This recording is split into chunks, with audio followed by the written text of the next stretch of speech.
नमस्कार, सुबह 8 बजे के समाचारों में आपका स्वागत है। मैं हूं दीप्ति शाही सिंह और समाचारों में सबसे पहले नजर डालते हैं हेडलाइंस पर।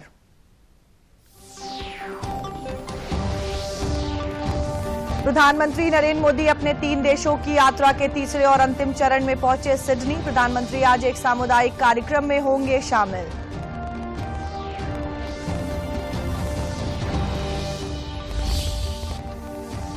देश के सभी बैंकों में 2000 के नोट को बदलवाने की प्रक्रिया आज से हो रही शुरू। लोग इन नोटों को 30 सितंबर तक बैंक खातों में जमा करा सकते हैं या बदलवा सकते हैं।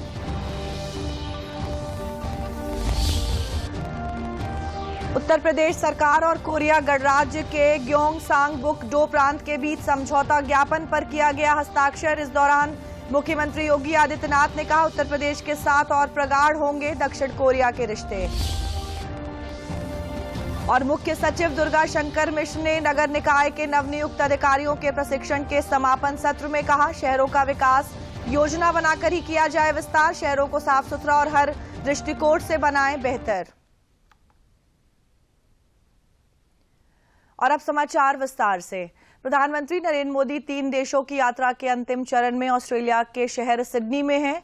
फोर्टेस्क्यू फ्यूचर इंडस्ट्रीज के कार्यकारी अध्यक्ष ने आज सिडनी में प्रधानमंत्री नरेंद्र मोदी से मुलाकात की। इसके साथ ही प्रधानमंत्री की आज कुछ और कंपनियों के मुख्य कार्यकारी अधिकारियों और व्यापार प्रतिनिधियों के साथ मुलाकात करेंगे। प्रधानमंत्री आज एक सामुदायिक कार्यक्रम में भी शामिल होंगे। वहीं इसके अलावा ऑस्ट्रेलियन सुपर के सीईओ पॉल श्रोडर ने भी प्रधानमंत्री नरेंद्र मोदी से मुलाकात की।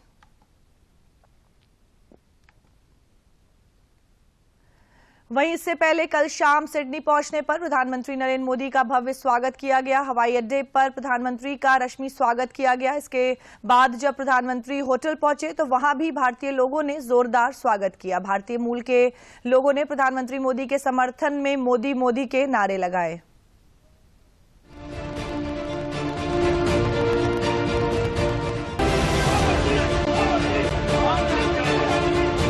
इसके बाद प्रधानमंत्री जब होटल पहुंचे तो वहां भी भारतीय लोगों ने प्रधानमंत्री का जोरदार स्वागत किया।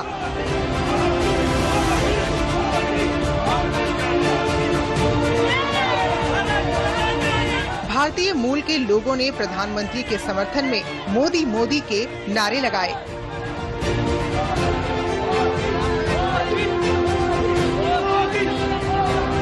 Such a charismatic soul, pure soul. To be in his vicinity was itself a big thing. The way he is leading country right now, he is compassionate, kind, yet fierce and determined. Such dedicated leader representing India. Yes, we are all very excited to be there tomorrow and support our Prime Minister, and we will be there in big numbers tomorrow. Australia दौरे में प्रधानमंत्री मोदी का काफी व्यस्त कार्यक्रम है। प्रधानमंत्री Modi Australia के प्रधानमंत्री एंथनी अल्बनीज के साथ द्विपक्षीय बैठक करेंगे, जिसमें तमाम अहम मसलों पर विस्तार से बातचीत होगी। भारत से रवाना होने से पहले प्रधानमंत्री ने अपनी ऑस्ट्रेलिया यात्रा के बारे में बयान में कहा था, मैं भारत ऑस्ट्रेलिया बैठक के लिए उत्सुक हूं, जो हमारे द्विपक्षीय संबंधों का जायजा लेने और इस साल मार्च में नई दिल्ली में आयोजित हुए पहले भारतीय ऑस्ट्रेलिया वार्षिक शिखर सम्मेलन पर आगे की कार्रवाई करने का अवसर होगा। Prime Minister's visit to Australia, to Sydney. He will hold bilateral meetings with the Honourable Prime Minister of Australia, Anthony Albanese, also call on Governor General David Hartley, and have meeting with Leader of the Opposition, Peter Dutton. Prime Minister Albanese will also host a dinner for Prime Minister. ऑस्ट्रेलियाई प्रधानमंत्री Anthony Albanese भी प्रधानमंत्री की यात्रा को लेकर खासे उत्साहित हैं। उन्होंने कहा, इस साल की शुरुआत में भारत में हुए बेहद गर्मजोशी से स्वागत के बाद ऑस्ट्रेलिया की आधिकारिक यात्रा के लिए प्रधानमंत्री मोदी की मेजबानी करके मैं सम्मानित महसूस कर रहा हूं। ऑस्ट्रेलिया और भारत एक स्थिर, सुरक्षित और समृद्ध इंडो पैसिफिक के लिए प्रतिबद्धता साझा करते हैं। हमें इस दृष्टि का समर्थन करने के लिए मिलकर एक महत्वपूर्ण भूमिका निभानी है।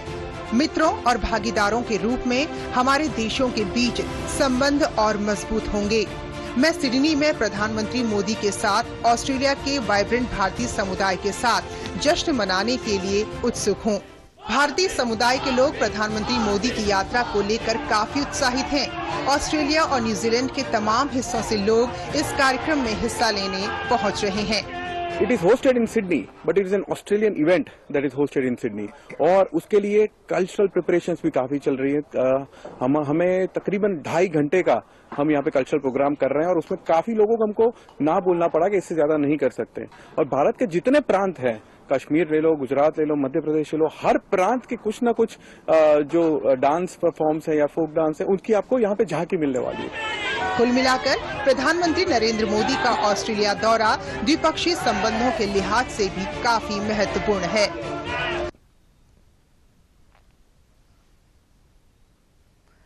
देश के सभी बैंकों में 2000 के नोट को बदलवाने की प्रक्रिया आज से शुरू हो रही है। लोग इन नोटों को 30 सितंबर तक बैंक खातों में जमा करा सकते हैं या बदलवा सकते हैं। रोजाना 10 नोट बदले जा सकते हैं। रिजर्व बैंक के गवर्नर शक्तिकांत दास ने कहा है कि जनता के लिए 2000 रुपए के नोट बदलने की व्यवस्था बैंकों के सभी काउंटरों पर सामान्य तरीके से उपलब्ध रहेगी। उन्होंने कहा है कि 2000 रुपए के बैंक नोटों को वापस लेना मुद्रा प्रबंधन संचालन का हिस्सा है। भारतीय रिजर्व बैंक के गवर्नर शक्तिकांत दास ने कहा है कि आरबीआई की क्लीन नोट पॉलिसी के तहत 2000 रुपए के नोट वापस लेने का फैसला लिया गया है। शक्तिकांत दास ने कहा कि एक लंबे समय से आरबीआई इस पॉलिसी को अपना रही है, जिसके तहत पुराने और खराब हो चुके नोटों को वापस लिया जाता है। उन्होंने कहा कि 2000 रुपए के नोटों का लाइफ साइकिल पूरा हो चुका है और अब 2000 के नए नोटों की छपाई बंद की जा चुकी है। हालांकि उन्होंने एक बार फिर स्पष्ट किया कि 2000 रुपए के नोट लीगल टेंडर बने रहेंगे। And let me sort of re-emphasize that it's a part of the currency management operations of the Reserve Bank. For a long time, the Reserve Bank has been following what is called a clean note policy. Therefore, from time to time, Reserve Bank withdraws currency notes of particular series and issues fresh notes. So this time, we are therefore withdrawing it from circulation, these 2000 rupee notes, but they continue as legal tender. जो भी कठिनाइयां आप face करते हैं, we will be sensitive to that. Whatever difficulties or whatever representations we come across, it will be our endeavor to address the difficulties of the people and to complete the entire process in a smooth manner. So इसीलिए चिंता की कोई कारण नहीं है। आप आराम से एक्सचेंज करिए नोट। आपका जितना कोई भी कंप्लेंट हो, कोई भी डिफिकल्टी कठिनाइयां हो, तो हम बैंकों के थ्रू या डायरेक्टली हम तो उसको मॉनिटर कर रहे हैं। जितना इस टाइप का प्रॉब्लम आएगा उसको हम एड्रेस करेंगे। आरबीआई के गवर्नर ने उम्मीद जताई कि 30 सितंबर तक 2000 रुपए के अधिकांश नोट वापस आ जाएंगे। उन्होंने साथ ही कहा कि 2000 रुपए के नोट वापस लेने का देश की अर्थव्यवस्था पर कोई प्रभाव नहीं पड़ेगा।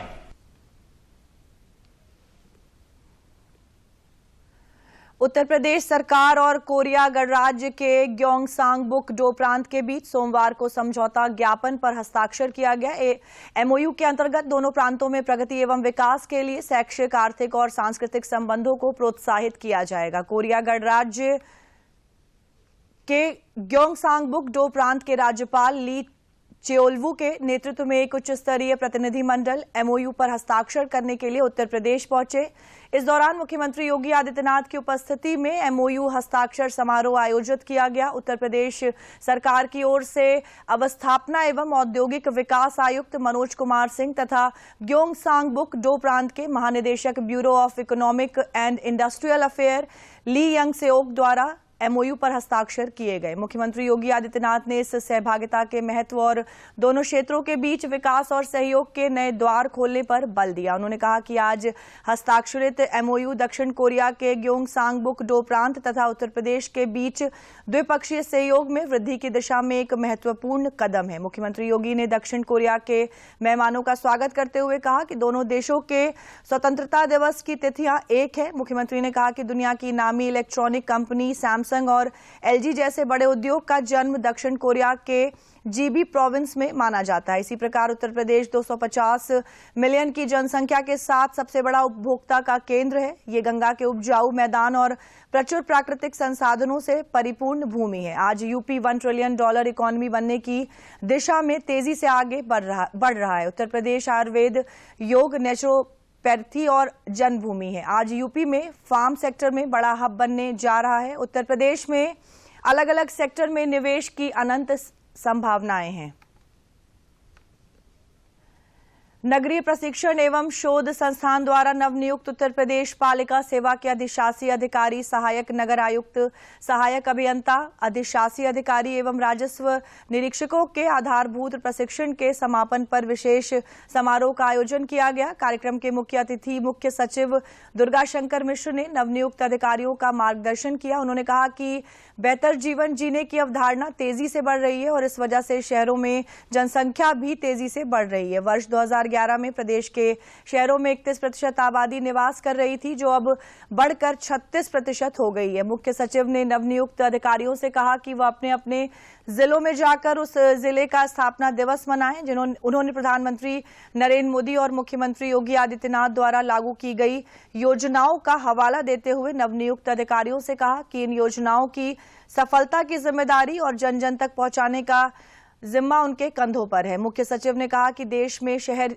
की आर्थिक विकास का मुख्य आधार है और ग्रामीण क्षेत्र उत्पादन का आधार है। प्रशिक्षण कार्यक्रम के दौरान उत्कृष्ट प्रदर्शन के लिए प्रशिक्षुओं को सम्मानित भी किया गया। बात है कि 2014 के बाद से माननीय प्रधानमंत्री जी ने पूरे नगरीय क्षेत्र को ऐसा बनाने के लिए एक मुहिम छेड़ा, एक उद्देश्य परक, एक बिल्कुल एक डायरेक्शन, एक दिशा दे करके उन्होंने काम करना प्रारंभ किया पूरे देश में। क्योंकि हम चाहे कुछ करें या न करें, आबादी तो बढ़ेगी, लोग आएंगे, चाहे अपने बच्चों को बेहतर शिक्षा देने के लिए आएंगे, बेहतर स्वास्थ्य देने के लिए आएंगे, बेहतर सुविधाएं देने के लिए आएंगे लोग। शहरों की आबादी बढ़ेगी। उत्तर प्रदेश की आबादी जो है 2011 में कुल 4.5 करोड़ की आबादी थी, आज लगभग 6.5 करोड़ की आबादी। न केवल नगरों की संख्या बढ़ रही है, बल्कि नगरों का साइज भी बढ़ रहा है, नगरों की आबादी भी बढ़ रही है, उसका भौगोलिक क्षेत्र भी बढ़ रहा है और वहां पे उसका जो टोटल आबादी भी बढ़ रही है। तो ये जो चुनौतियां होती हैं, जो तमाम सारे लोगों को चुनौतियां होती हैं, उन चुनौतियों के कम हो, इसके लिए भारत सरकार ने तमाम सारी योजनाएं चलाई।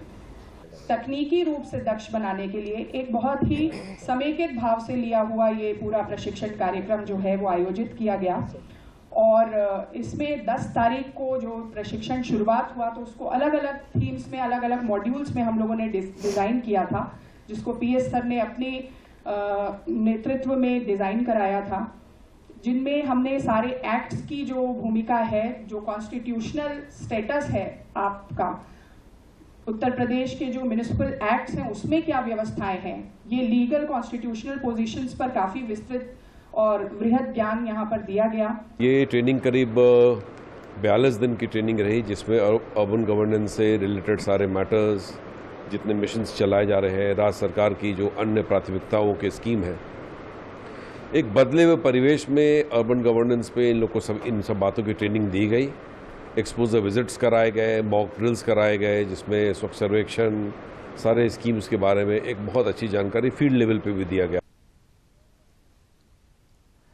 जनपद मुजफ्फरनगर में क्षेत्रीय सांसद और पशुपालन, डेयरी एवं मत्स्य राज्य मंत्री डॉक्टर संजीव बालियान ने लोकसभा क्षेत्र में किसान यूनियन की राजधानी कस्बा सिसौली होते हुए 22 करोड़ की लागत से बनने वाली सड़क का शिलान्यास किया। उन्होंने कहा कि ये सड़क बहुत ही महत्वपूर्ण है, जो किसानों की राजधानी से पानीपत, खटीमा मार्ग और मेरठ करनाल हाईवे को जोड़ती है और कई गांव से होते हुए उन गांव को भी मुख्य मार्ग से जोड़ने का काम करेगी। हालांकि ये सड़क पहले से ही बनी है, मगर इस वक्त काफी जर्जर और खराब हालत में है, जिसके चौड़ीकरण के बाद इन सड़कों से आवागमन भी सुलभ होगा।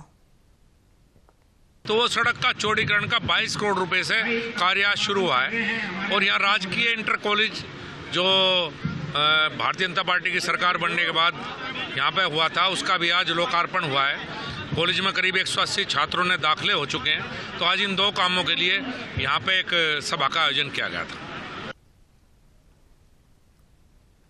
कानपुर नगर पहुंचे विधानसभा अध्यक्ष सतीश महाना ने जनप्रतिनिधियों के साथ विकास कार्यों को लेकर मंडलायुक्त, जिलाधिकारी सहित अन्य विभागीय अधिकारियों के साथ महत्वपूर्ण समीक्षा बैठक की। पत्रकारों से बात करते हुए सतीश महाना ने कहा कि कानपुर महानगर के महत्वपूर्ण बड़े projects dedicated corridor, ring road, land acquisition, airport की रोड, बिजली, जल निकासी की समस्या सहित आम व्यक्तियों से संबंधित रोजमर्रा जरूरतों को लेकर बैठक और समीक्षा की गई है। वहीं जिलाधिकारी कानपुर नगर विशाख जी ने बताया कि बहुत जल्द कानपुर नगर को जल्द ही नया एयरपोर्ट मिलेगा। एयरपोर्ट शुरू 26 तारीख को हो रहा है। अभी तक इस प्रकार की सूचना आई है।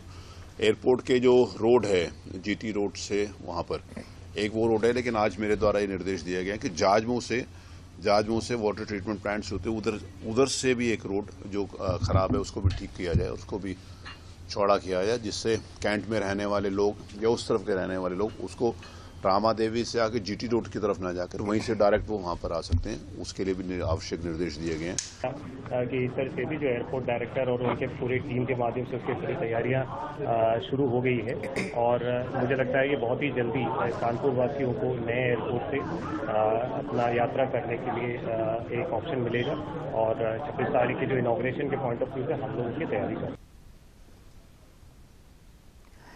दिल्ली के जंतर मंतर पर पहलवानों द्वारा कैसरगंज सांसद बृजभूषण शरण सिंह के विरुद्ध कार्रवाई करने को लेकर किए जा रहे धरना प्रदर्शन में सांसद का नार्को टेस्ट कराने की नई मांग जोड़ दी गई है। सांसद बृजभूषण शरण सिंह ने बड़ा बयान देते हुए कहा कि मुझे नार्को टेस्ट कराने में कोई दिक्कत नहीं है। आरोप लगाने वाले सभी पहलवानों का भी नार्को टेस्ट कराया जाए। विनेश फोगाट और बजरंग पुनिया सहित अन्य पहलवानों का नार्को टेस्ट कराया जाए। इस आंदोलन के बीच मंशा क्या है उसको नार्को टेस्ट के द्वारा पता लगाया जाए।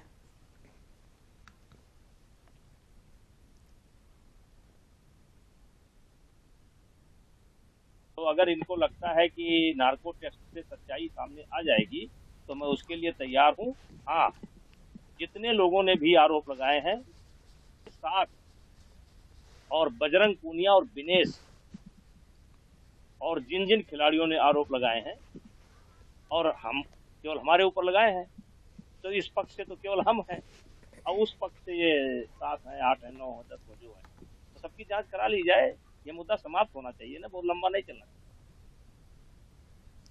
अयोध्या में भगवान रामलला के मंदिर निर्माण के पहले श्री राम जन्मभूमि तीर्थ क्षेत्र ट्रस्ट के सदस्य डॉक्टर अनिल मिश्रा ने वैदिक रीति रिवाज के साथ पूजन किया और इसके साथ ही अयोध्या के प्रमुख मठ मंदिरों के संत धर्माचार्यों की मौजूदगी में भगवान रामलला के अतिथि भवन का शुभारंभ हुआ। डॉक्टर अनिल मिश्रा ने बताया कि अतिथि गृह का धार्मिक कार्यों के लिए बहुउद्देशीय उपयोग किया जाएगा। उन्होंने जानकारी दी कि अतिथि भवन में 36 वीआईपी और वीवीआईपी कमरे हैं। इसके अलावा 3 बड़े मीटिंग हॉल और भोजनालय भी उपलब्ध है। मंदिर निर्माण पूरा होने के बाद भगवान रामलला के भव्य प्राण प्रतिष्ठा महोत्सव में शामिल होने के लिए देश और विदेश के मेहमान पहुंचेंगे। उन्होंने कहा कि श्री राम अतिथि भवन का उपयोग कई उद्देश्यों की पूर्ति के लिए किया जा सकेगा, जिसमें प्रमुख रूप से प्रत्येक माह होने वाली भवन निर्माण समिति की बैठक और सुरक्षा समिति की बैठक शामिल है।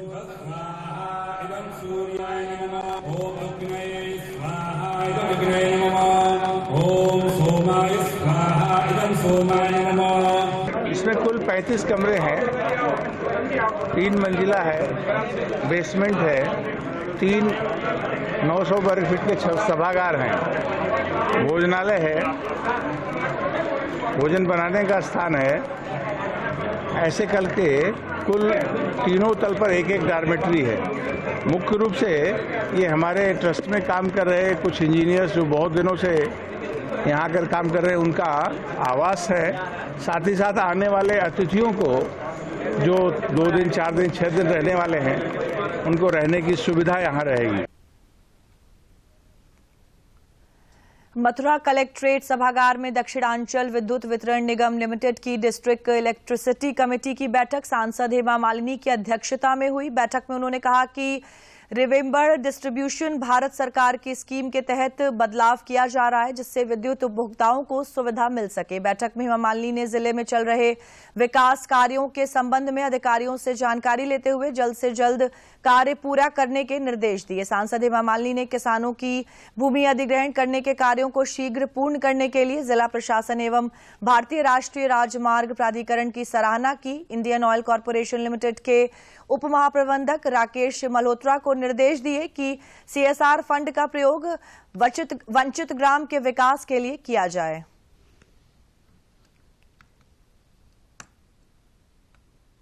बैठक हुई थी इलेक्ट्रिसिटी बोर्ड में, एक नया सिस्टम कर रहे हैं, रिवैम्प कर रहे हैं। हमारी भारत सरकार, हमारे नरेंद्र मोदी जी का उनका एक आइडिया है, उसके हिसाब से सारा यहाँ पे इलेक्ट्रिसिटी बोर्ड का चेंजेस ला रहे हैं। केबल बनाने में उसमें कोई दिक्कत न हो, अच्छी तरह से लोगों को इलेक्ट्रिसिटी मिले।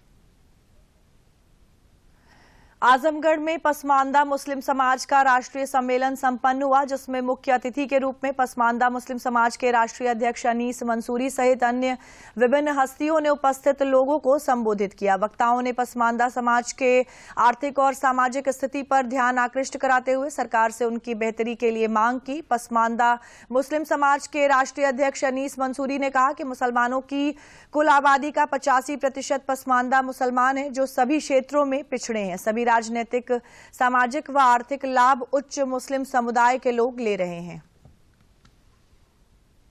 अंदर जो मुसलमानों कुल आबादी का 85% पसमानदा मुसलमान है, और ये 85% पसमानदा मुसलमान शिक्षा के क्षेत्र में, सरकारी नौकरियों में, समाज में बराबरी का दर्जा नहीं मिला, और हमारे लोगों के पास ज़मीन और कोई जायदाद नहीं।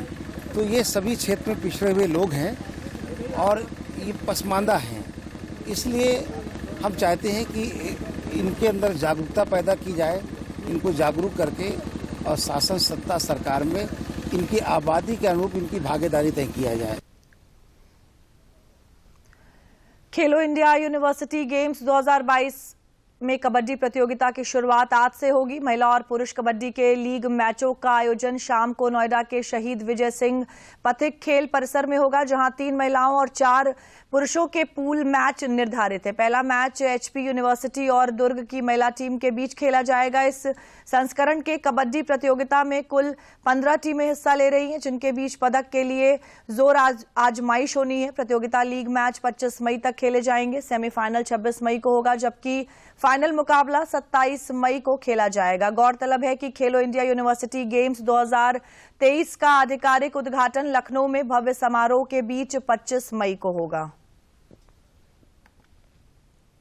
गोरखपुर में खेल मंत्री गिरीश चंद्र यादव और अपर मुख्य सचिव खेल नवनीत सहगल ने खेलो इंडिया यूनिवर्सिटी गेम्स के तहत 27 से 31 मई तक रामगढ़ ताल में होने वाली रोइंग प्रतियोगिता की तैयारियों का जायजा लिया। इसके साथ ही खेल मंत्री ने रामगढ़ ताल और वाटर स्पोर्ट्स कॉम्प्लेक्स का निरीक्षण कर यह सुनिश्चित करने का निर्देश दिया कि खिलाड़ियों और दर्शकों के लिए किसी भी तरह की असुविधा नहीं होनी चाहिए। उन्होंने कहा कि ऐसी व्यवस्थाएं होनी चाहिए जिससे देश के विभिन्न प्रांतों से आ रहे खिलाड़ी उत्तर प्रदेश और गोरखपुर के बारे में अविस्मरणीय यादें लेकर लौटे। रोइंग प्रतियोगिता की तैयारियों की भौतिक प्रगति जानने के बाद खेल मंत्री ने एनेक्सी भवन में समीक्षा बैठक भी की।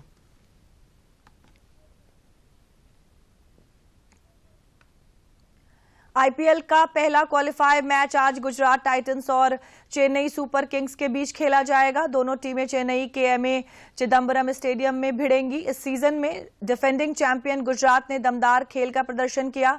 गुजरात ने अपने 14 में से कुल 10 मुकाबलों में जीत हासिल की और 20 अंकों के साथ पॉइंट्स टेबल में पहले स्थान पर रही। आज के मैच में जीतने वाली टीम फाइनल में अपनी जगह पक्की कर लेगी। हारने वाली टीम के पास फाइनल में अपनी जगह पक्की करने का एक और मौका रहेगा। ऐसे में फाइनल में पहुंचने के लिहाज से आज का ये मैच दोनों टीमों के लिए बेहद अहम है।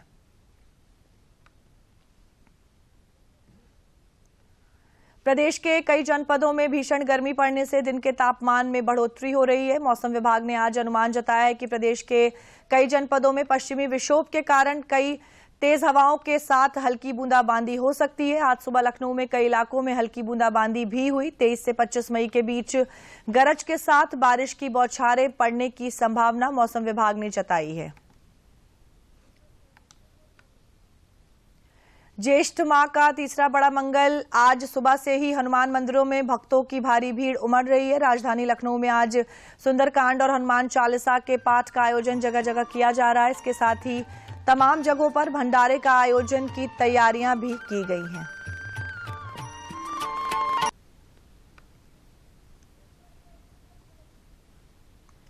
प्रयागराज में 2025 दिव्य कुंभ भव्य कुंभ के तहत उत्तर मध्य रेलवे के सभी 50 स्टेशनों पर अमृत भारत स्टेशन योजना के अंतर्गत तेजी से विकास हो रहा है। मुख्य जनसंपर्क अधिकारी हिमांशु शेखर उपाध्याय ने बताया कि अमृत भारत स्टेशन प्रधानमंत्री का ड्रीम प्रोजेक्ट है। इसके अंतर्गत प्रयागराज नैनी छिवकी, प्रयागराज स्टेशन, विंध्याचल, मिर्जापुर, चुनार तथा सोनभद्र सहित 50 उत्तर मध्य रेलवे मॉडर्न स्टेशन के रूप में विकसित किया जाएगा। उन्होंने बताया कि तीर्थराज प्रयाग में लगने वाले कुंभ, अर्ध कुंभ के साथ ही विंध्याचल में लगने वाले मेले को ध्यान में रखते हुए विकास व गुणवत्ता के उच्चतम स्तर को बनाए रखने के भी निर्देश दिए गए हैं।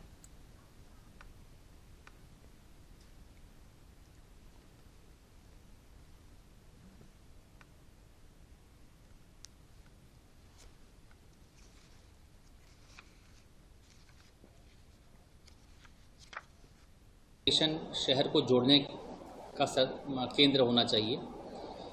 तो ऐसे में बदलते परिवेश में भारत के जो रेलवे स्टेशन हैं उनका भी बदलाव, उनमें भी बदलाव परिवर्तन किया जा रहा है, उनको अपग्रेड किया जा रहा है। इसी परियोजना का नाम है अमृत भारत स्टेशन।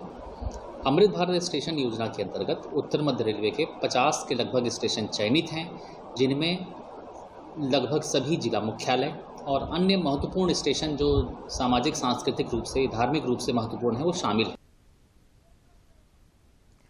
दिव्यांगजनों के पुनर्वास के लिए लखनऊ में एक अति विशिष्ट पुनर्वास क्लिनिक का उद्घाटन किया गया। कार्यक्रम के मुख्य अतिथि प्रदेश सरकार के पिछड़ा वर्ग कल्याण एवं दिव्यांगजन सशक्तिकरण विभाग के स्वतंत्र प्रभार राज्य मंत्री नरेंद्र कश्यप रहे। इस हेल्थ केयर सेंटर में शारीरिक रूप से अक्षम एवं प्रभावित दिव्यांगजन रोगियों के लिए आधुनिक कृत्रिम अंग, सहायक उपकरण आदि निर्मित किए जाएंगे। इसके साथ यहां पुनर्वास चिकित्सा भी उपलब्ध होगी।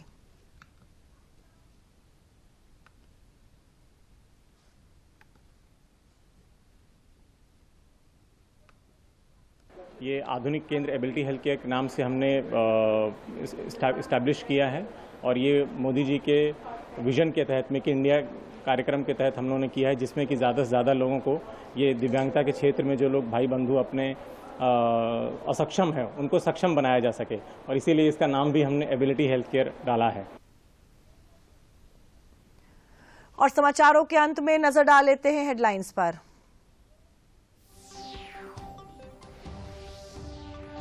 प्रधानमंत्री नरेंद्र मोदी अपने 3 देशों की यात्रा के तीसरे और अंतिम चरण में पहुंचे सिडनी। प्रधानमंत्री आज एक सामुदायिक कार्यक्रम में होंगे शामिल।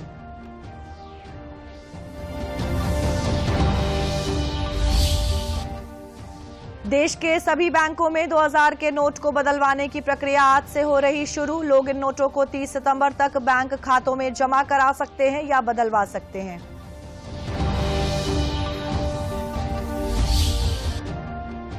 उत्तर प्रदेश सरकार और कोरिया गणराज्य के ग्योंगसांगबुक डो प्रांत के बीच समझौता ज्ञापन पर किया गया हस्ताक्षर। इस दौरान मुख्यमंत्री योगी आदित्यनाथ ने कहा, उत्तर प्रदेश के साथ और प्रगाढ़ होंगे दक्षिण कोरिया के रिश्ते। और मुख्य सचिव दुर्गा शंकर मिश्र ने नगर निकाय के नवनियुक्त अधिकारियों के प्रशिक्षण के समापन सत्र में कहा, शहरों का विकास योजना बनाकर ही किया जाए विस्तार। शहरों को साफ सुथरा और हर दृष्टिकोण से बनाएं बेहतर। और समाचारों में मेरे साथ फिलहाल इतना ही। 10 बजे के समाचारों में आपसे फिर मुलाकात होगी। नमस्कार।